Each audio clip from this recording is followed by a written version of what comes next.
it's a whole situation when you think of making that move from being fully engaged in a working life in the home you've lived in, etc., for so long, to make a choice. And many people are very excited about it too. Like, oof, I'd love to get out of this ridiculous house I've been cleaning for 30 years.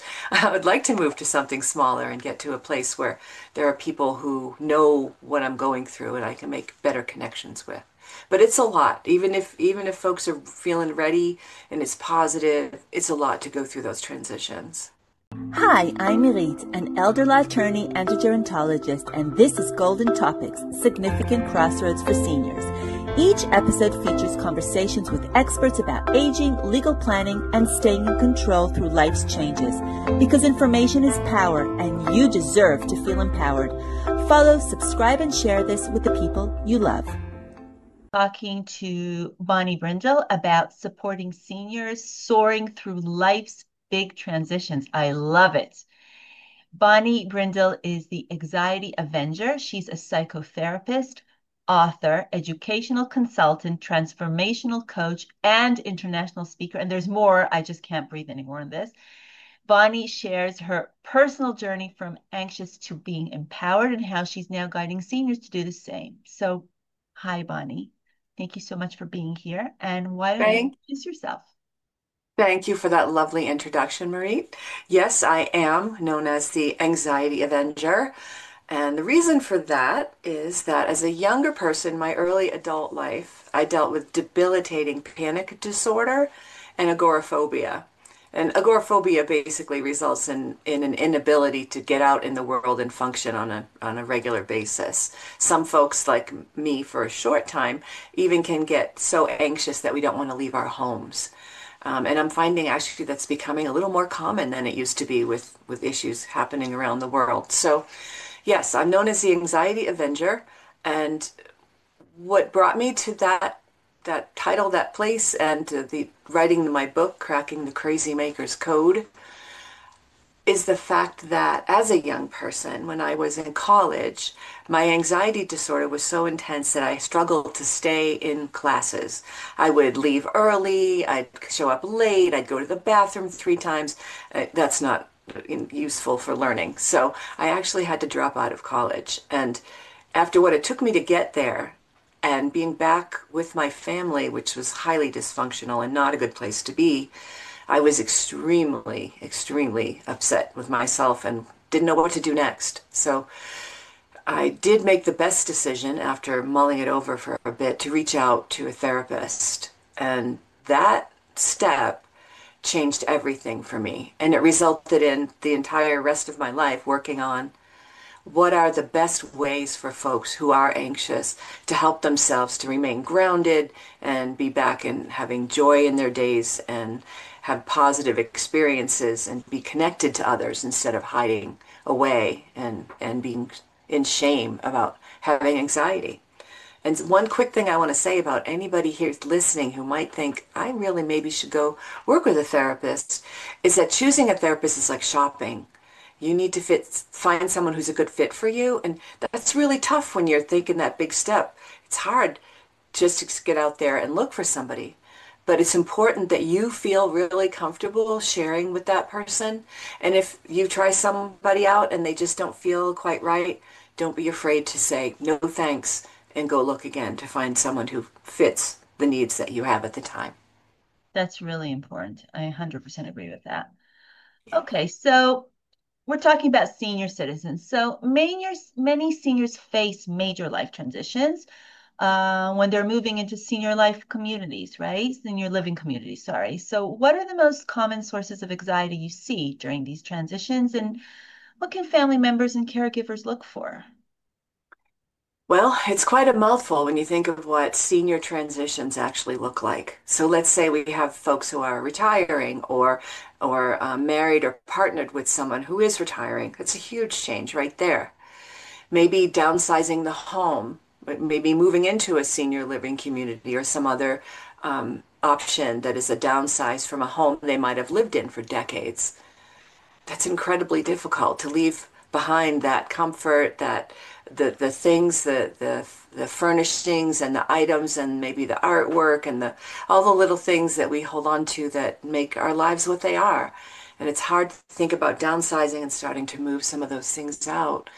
And then, some of us have our adult kids might live far away, and we may be losing some of the friends around us and potentially physical changes that we go through as we age.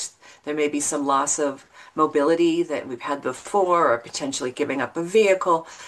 It's a whole situation when you think of making that move from being fully engaged in a working life in the home we've lived in, etc., for so long, to make a choice. And many people are very excited about it too. Like, oof, I'd love to get out of this ridiculous house I've been cleaning for 30 years. I would like to move to something smaller and get to a place where there are people who know what I'm going through and I can make better connections with. But it's a lot. Even if folks are feeling ready and it's positive, it's a lot to go through those transitions.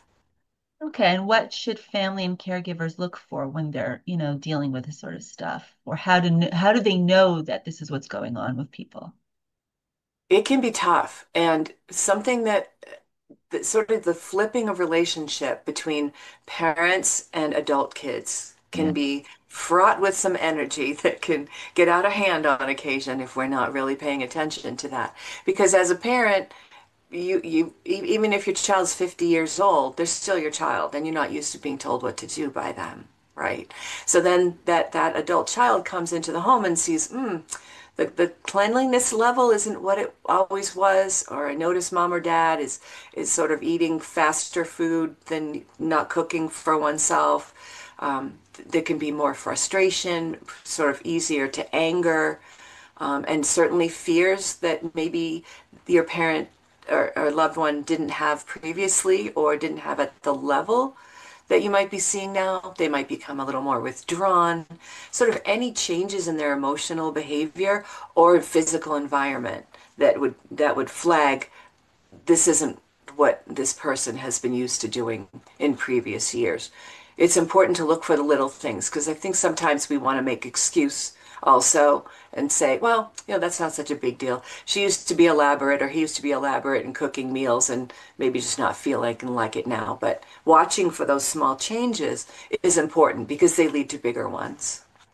It's a good point. Small changes lead to bigger ones. I like that. What role do families and caregivers play in supporting seniors' emotional transitions, and how can they collaborate with the staff in those living facilities for better outcomes? Those are two really big, really important questions. So, as far as communicating with their parent or loved one, something that's very important is to ask questions rather than make statements. Instead of you need to, or you should, or you shouldn't, or this isn't okay. Because that can come up from that fear of that adult child recognizing, gosh, we got to do something to help mom, dad, or aunt or uncle because this is not sustainable, right? And we can tend to get bossy, for a better term, and nothing. No parent or guardian wants you to be bossy to them when they've taken care of you for most of your life. So Yep. asking questions is much gentler. What do you need right now? How can I help you with? Are you struggling with this? Is there something you're concerned about? Is a much gentler way to get that conversation going with your loved one than starting with statements. And then you asked about staff in a senior living community.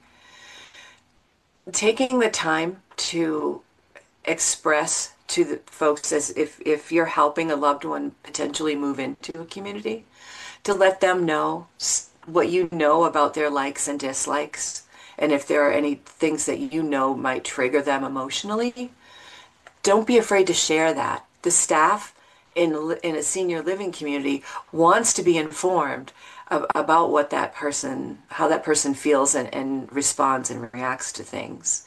So don't be afraid to share that, oh, it's been private, I should keep a secret. Let it out because that is the best way for your senior to get the care that they need and deserve.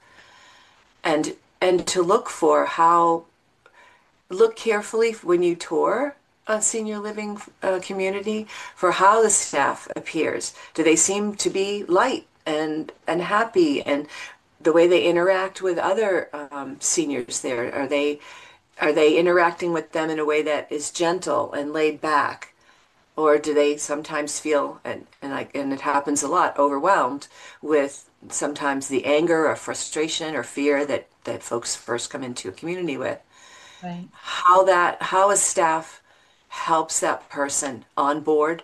And one great thing I've seen recently in a senior living community I visited just yesterday is they have a buddy, a senior buddy. So when your loved one moves in to that community, somebody there is assigned to them to show them around and how things work and what the programs are. And so they have someone they can anchor with right away. I think Ease that's, them into it. I love that. yeah, it's a great I, idea.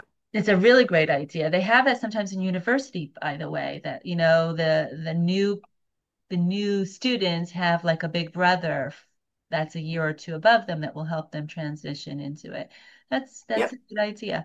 I was just thinking about what you said regarding when a child comes into the house, and not to say you don't need to do this or why is this going on, and accept ask questions.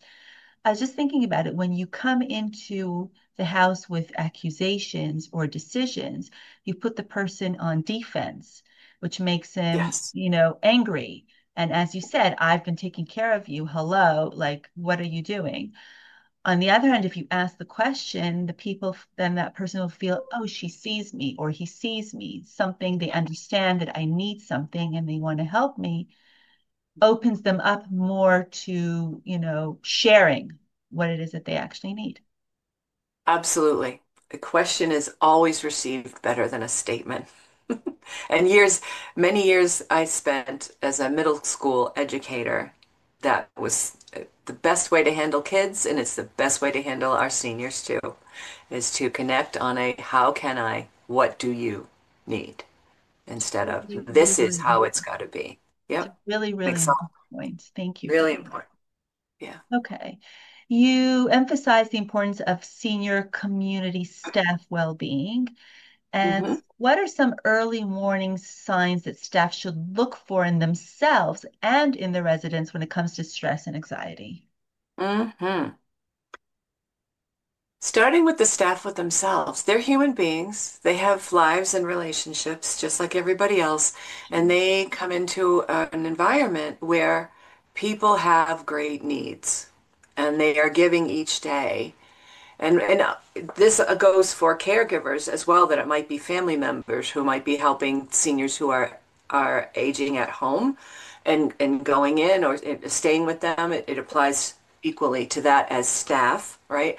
Yeah. Caregiver, whoever is taking care to help the senior get things done during the day.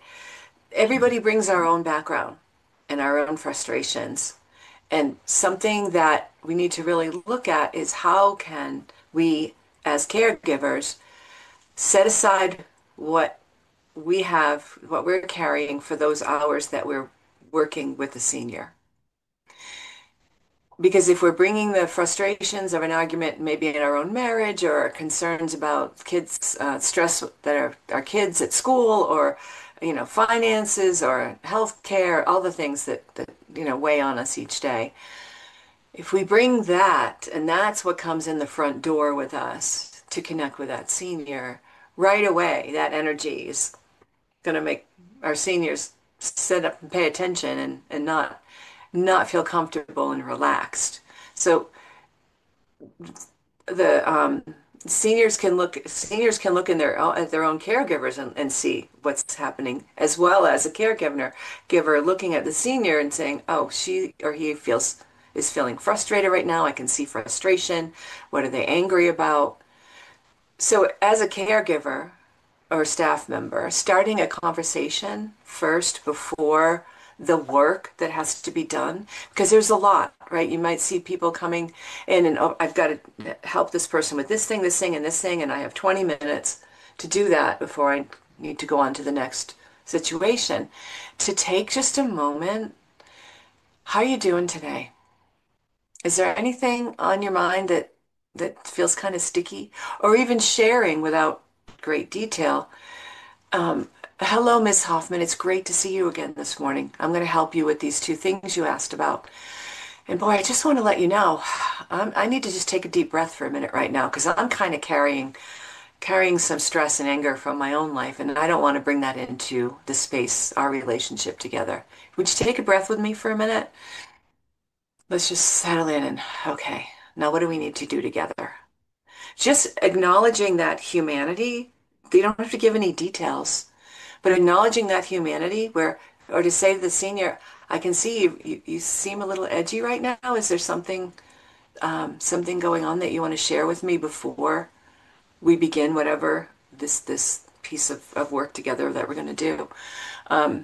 Just to take that moment to acknowledge the other person as a human being with energies from outside that are we're bringing into this relationship, we can just set those aside a minute and connect with each other. Because either way, if the senior is, oh, here comes Marie, she's going to do this, help me with this, that, and the other, and take care of my meals and help me get dressed this morning, and I'm not in the mood for her. Or coming in, well, Mrs. Hoffman, great to see you. Oh my God, this woman, she's so challenging. Take a moment to just be human. And it can take a lot of negative energy and stress out of that relationship really quickly and help us get it, what we need to do, get done more smoothly. Wow, so true. It's totally off topic, but I remember when I used to drive an hour each way to work and come back to small children. And for me, it really was, I actually enjoyed the fact that I have that hour drive because it was like taking me away from the anxiety from work and being able to just breathe before going into, taking care of small children and all that entails. So I Yes. really can understand, like, sometimes you just need a minute. You just need a minute. And yes, sometimes some people really do like to commute because for exactly that reason, right? Yeah. Oof, a step between this world and that one. So if you don't have an hour commute, you take a moment to just have a little bit of, hello, how are you? What's going on? Hey, this is going on with me. But, what you and I have together right now is most important, right? And it takes a lot for everybody, for every caregiver, for every staff member. It takes a lot because that energy is constantly going this way, Right. constantly. So you've really got self-care is absolutely critical, and that is a lot of what I wrote in the book, um, has a gentle cover. It's not scary. Cracking the Crazy Maker's Code, nine Very simple cute, steps. actually. Very Yeah, cute. thank you.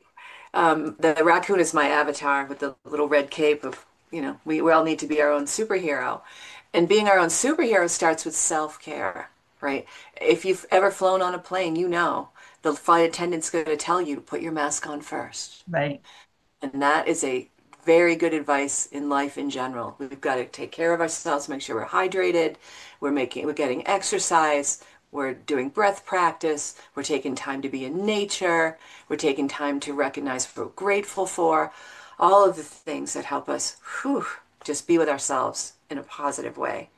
Because the distractions are endless for all of us. That actually takes me directly to the next question, which is Oh, you share a few practical evidence-based techniques or energetic practices that staff and residents can use to manage anxiety on a daily basis. sure.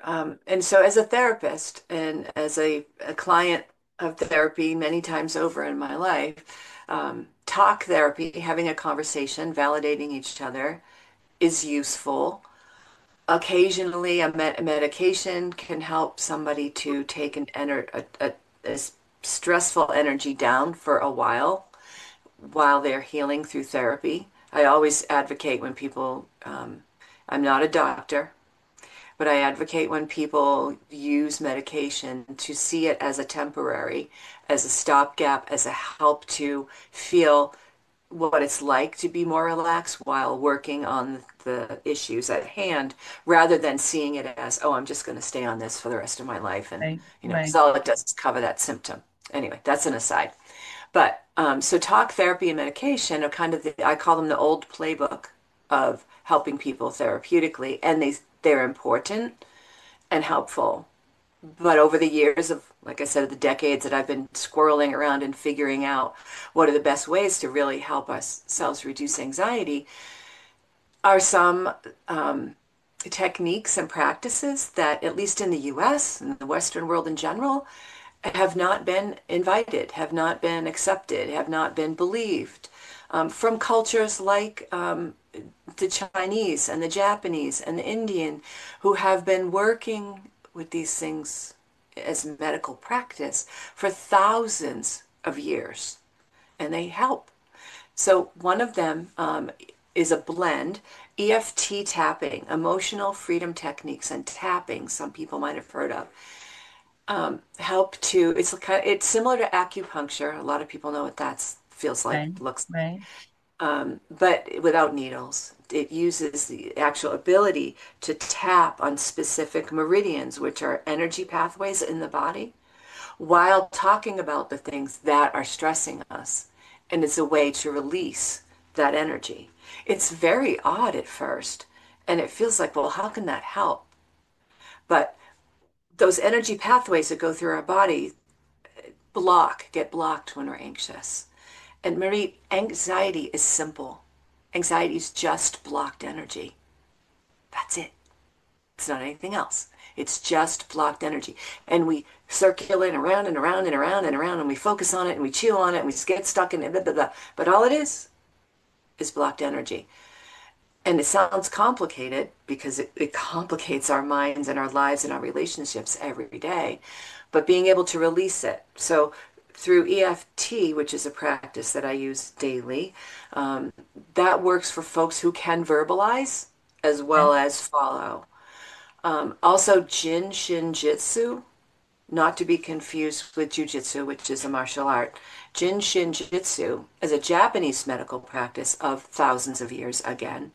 Also works through the meridian system, but rather than tapping on and unblocking the trapped energy, Jin Shin Jitsu helps to rebalance the energy in the body. And so as a client, you don't have to talk. The practitioner can feel through your energy through it near what they call the pulses, right where you take your wrist pulse, can see where your energy is low and where the places are stuck, and then they can just put hands on to connect certain things. So I do a thing called main central every day where I go through all my chakras and I just hold and hold and hold and hold, and it helps balance our energy. Because you and me here on this screen, if we were in the same room and we touched fingers together, we would be sharing our energy. Our bodies are constant, that heart is beating, that battery's going,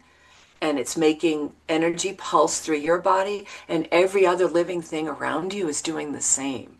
When you start to think of it, it's like, woof, there's all this energy happening around us all the time. So when we learn to direct it, and then through Jin Shin Jitsu, one of the energies in your body runs from your head down your front, up your back, and around. It's constantly moving through our bodies like this.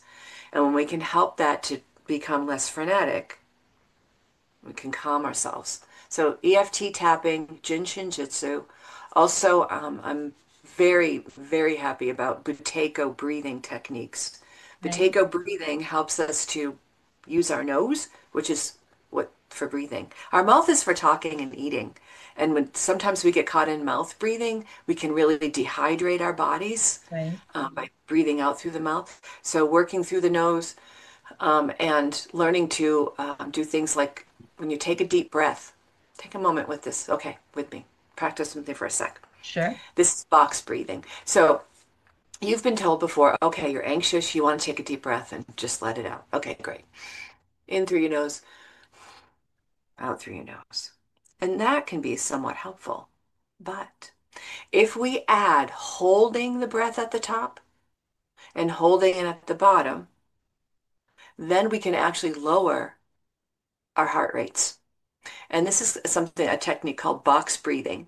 And If you're wondering about this, you can look up to see that Navy SEALs use this technique when they're under stress to Yes. lower the heart rate, is breathing in 4 counts through your nose, holding it, breathing out 1, 2, 3, 4 through the nose, and holding it again before breathing back in. Right. So it's a That four, four, raises the four, four box. Exactly. Yep, it's like a box, and that raises the CO2 levels in your blood, which lowers your heart rate and calms you down. That one thing, you're stepping into a relationship with a senior in a community. You're at home taking care of your parent or loved one, and the stress level is coming up. Do it together,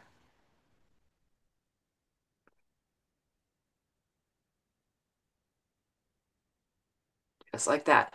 4 or 5 times over, you'll be amazed how much more relaxed you are, and then you can move forward.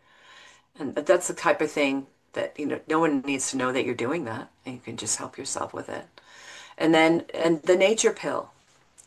The nature pill is actually a prescription. You can look that up, or I can send you an article if you want to see it.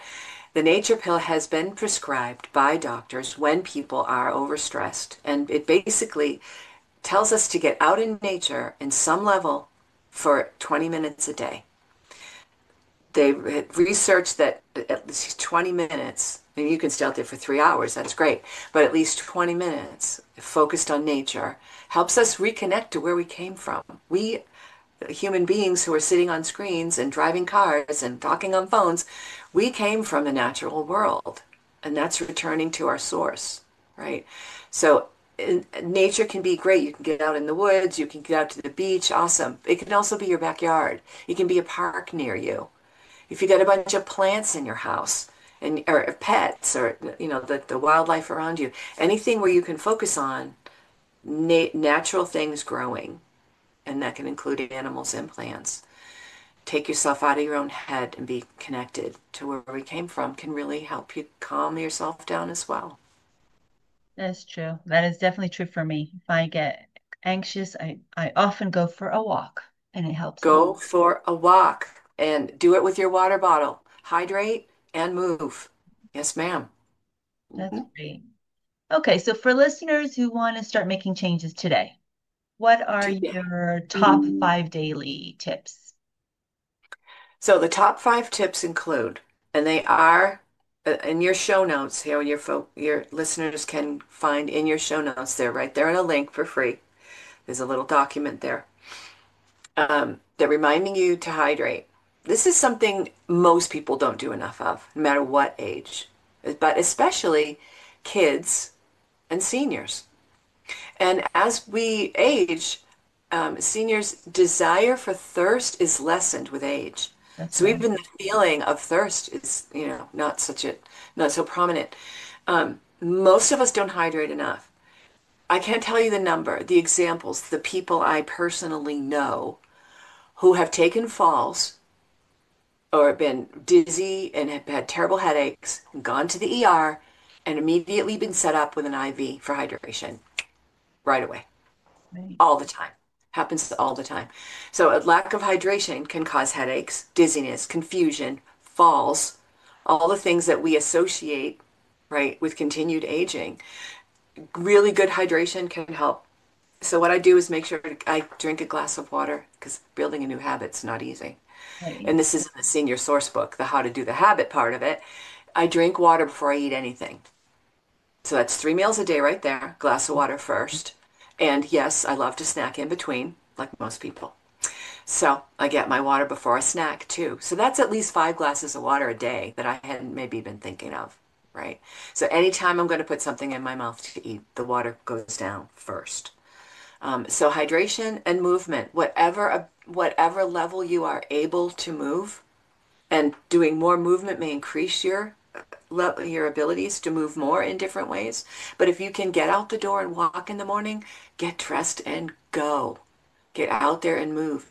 Even in the house, if the weather's bad, walk around in the house. If you have a stairway and you can get up and down that, walk up and down that. Best thing in the world for us. You can jump online, YouTube and such, and find chair yoga and chair Pilates. Okay. If you know, there's all sorts of opportunities for that. So hydration and movement are critical. Taking time to be grateful. You can write things down. You can say them out loud. You can give yourself a number every day. Every morning when I wake up, I go through three things I'm grateful for out loud before I even leave the bedroom. What are three things that I can focus on? And you can say that, oh, okay, I'm really grateful that when I go downstairs in my home, I immediately have all the food that I could possibly need to make breakfast for myself. Something simple like that. And then go through that. Like, what do I have? Wow, I have fruit. I have toast and I love peanut butter and all the things. Because when you're being great, you're going through your gratitude, you can't be anxious while you're busy being grateful. Can't do it at the same time. Really Helps to good. lower that A down, good point. right? So, and then the nature piece, get out in nature if you can.